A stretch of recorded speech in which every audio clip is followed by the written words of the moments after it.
হচ্ছে তাশাহুদের বৈঠক। আমি জানি যে এগুলো বিষয় আপনারা জানেন, কিন্তু বলার পেছনে আমার কোনো কারণ অবশ্যই আছে, এই জন্য এগুলোকে শেখার চেষ্টা করেন। আত্তাহিয়াতুর বৈঠক, এটা দুইটা পদ্ধতি বলা আছে না, ওই যে পায়ের উপরে বসা আর নিচে বসা, এটা নিয়ে আমরা ডিসকাস পরে করব।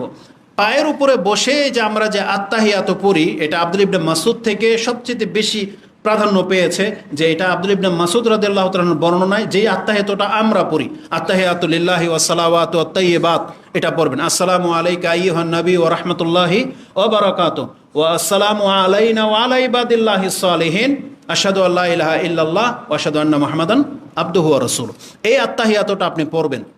এখানে একটা ফজিলতের কথা বলা হয়েছে, যখন কোনো নামাজি বলে আসসালামু আলাইনা ওয়া আলা ইবাদিল্লাহিস সালিহিন, তার মানে পৃথিবীর যে কোনো প্রান্তে, কবরে থাকুক আর আসমানে থাকুক আর জমিনে থাকুক আর সমুদ্রে থাকুক, একজন মুসল্লি যখন বলে আসসালামু আলাইনা ওয়া আলা ইবাদিল্লাহিস সালিহিন, আল্লাহর সৎ বান্দাদের উপরে সালাম হোক, আল্লাহর পক্ষ থেকে এই দোয়া সাথে সাথে তার আমলনামায় পাঠিয়ে দেওয়া হয়, সেটা সে যেখানেই থাকুক। তাহলে এই জন্য প্রত্যেকটা মুসলিমের দোয়া আমরা পেয়ে যাচ্ছি যারা নামাজ পড়ে। কিন্তু আপনাকে কি হইতে হবে? ইবাদিল্লাহিস সালিহিন, আপনাকে সৎকর্মশীল হইতে হবে। আপনি সৎকর্মশীল হইলে পৃথিবীতে যারা সালাত পড়তেছে তাদের প্রত্যেকের দোয়া আপনার ভাগ্যে আল্লাহ দিয়ে দিয়ে ব্যবস্থা রেখেছেন। এই পর্বে এসে আমি আপনাকে যেটা বলতে চাচ্ছি, জরুরি বিষয়, আত্তাহিয়াতুর বৈঠকে শুধুই কি এতটুকুই পড়তে হবে যে আশহাদু আল্লা ইলাহা ইল্লাল্লাহ আশহাদু আন্না মুহাম্মাদান রাসূলুল্লাহ, এতটুকুই বলবেন আবদুহু ওয়া রাসূলুহু, নাকি আরো বাড়তি কিছু পড়া যায়?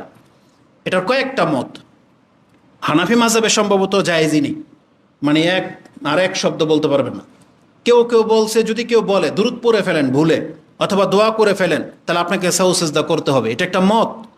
এই মতের পক্ষে যারা দলিল দিয়েছেন তাদের একটা দলিল হলো যে রাসূলুল্লাহ সাল্লাল্লাহু আলাইহি সাল্লাম এই আত্তাহিয়াতটা এতটা দ্রুত উঠে যেতেন, তিনি যে আত্তাহিয়াত ছাড়া আর কিছু যে পড়তেন না, এটা দলিল হিসেবে তারা একটা হাদিস পেশ করে, ইযা জালাসা ফি রাকাতাইনিল উলায়াইন, দুই তাশাহুদ বিশিষ্ট, মানে ধরেন এশার নামাজ, মাগরিবের নামাজ, তাহলে প্রথম তাশাহুদে যখন রাসূল সাল্লাল্লাহু আলাইহি সাল্লাম বসতেন, তিনি এতটা সময় বসতেন কাআন্নাহু আলা রাদফিন, মনে হচ্ছে তিনি গরম উত্তপ্ত পাথরের উপরে বসেছেন, এই জন্য টিকতে পারতেছেন না, তাড়াতাড়ি উঠে গেলেন।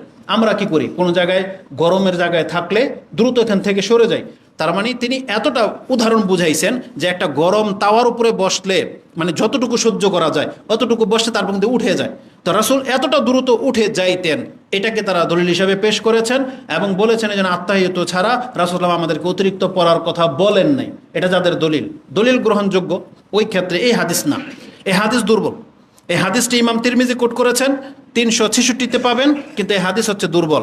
এই হাদিসের নিচে ইমাম তিরমিজি রাহিমাহুল্লাহ কয়েকটি মত পেশ করেছেন, যে যারা শুধু আত্তাহিয়াত বলার পক্ষে তারা ওয়াল আমালু আলা হাযা ইনদা আহলিল ইলম, মানে জমহুর উলামা অধিকাংশরা এই হাদিসের উপরে আমল করেছেন যে শুধু আত্তাহিয়াত পড়বে, এখানে আর কিছু বাড়ানো যাবে না।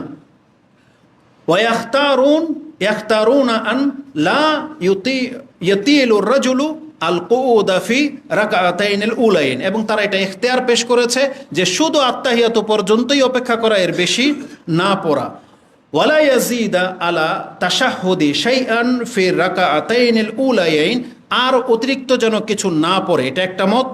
আরেক দলের মত হচ্ছে ওয়াকালু, এবং তারা এটাও বলেছে ইনজাদা আলা তাশাহুদের মধ্যে যদি আপনি বেশি পড়ে ফেলেন ফা আলাইহি সাজদাতাস সাহwi, তাহলে তাকে সাজদা সাহু করতে হবে। ওয়া হাকাযা রুয়া, আর এটাই বর্ণনা করেছেন আনি শাআবি ওয়া গায়রু, ইমাম শাআবি এবং অন্যান্যরা ব্যক্ত করেছেন। এটা কিন্তু ইমাম তিরমিজির মত না, এটা তিনি ইমামের নাম নিয়েছেন। কার মত? ইমাম শাআবি। কিন্তু আমরা ঘেটে দেখলাম এটার জবাবটা হলো এই মানে ফতোয়াটা ঠিক না, যে আপনি তাশাহুদের পরে যদি দুরূদ পড়ে ফেলেন বা দোয়া পড়েন, তাহলে আপনাকে সাহু সিজদা করতে হবে। এটা অন্যদের কাছে, অনেকের কাছে প্রাধান্য পায় নাই, বরং এমনও প্রমাণ আছে যে না, আপনাকে পড়াটাই উচিত। তার মধ্যে আমি সার্চ করে যেটা দেখলাম, শেখ সালেহ আল ফৌজান, শেখ সালেহ আল উসাইমিন, তাদের কথা হলো বরং এখানে দুরূদ পড়াটা আরও বেশি ভালো। কেউ যদি চান দুরূদ পর্যন্ত পড়তে পারেন, যখন একার নামাজে হবে তখন ইমামের উচিত তাড়াতাড়ি সেরে ফেলা, ইমামের উচিত লম্বা না করা। আবার কখন আপনি পড়তে পারবেন? ওই যে আপনি হলেন এক রাকাত মিস করা ব্যক্তি, ইমামে বসেছে শেষ তাশাহুদে, ইমাম তো আত্তাহিয়াতু পড়বে, দুরুদ পড়বে, দোয়া মাসুরা পড়বে, তারপরে সালাম ফিরাবে। এখন আপনার জন্য যদি আত্তাহিয়াতু পড়াটাই বাধ্যতামূলক হয়, তারপর যদি আপনি পড়তে না পারেন, তাহলে এতটা সময় আপনি কি করবেন? তাহলে আপনার জন্য অনুমতি আছে, আপনি দুরুদও পড়তে পারবেন, দোয়াও করতে পারবেন, যতক্ষণ ইমাম বসে থাকবে আপনি আপনারটা চালিয়ে যাবেন, এতে কোনো বাধা নাই। তাহলে আমার কাছে এটাই বেশি গ্রহণযোগ্য, বা আমি এটাই গ্রহণ করেছি। মাঝে মাঝে আমি দুরুদও পড়ি, মাঝে মাঝে আপনিও পড়বেন, পড়লে পড়তে পারেন।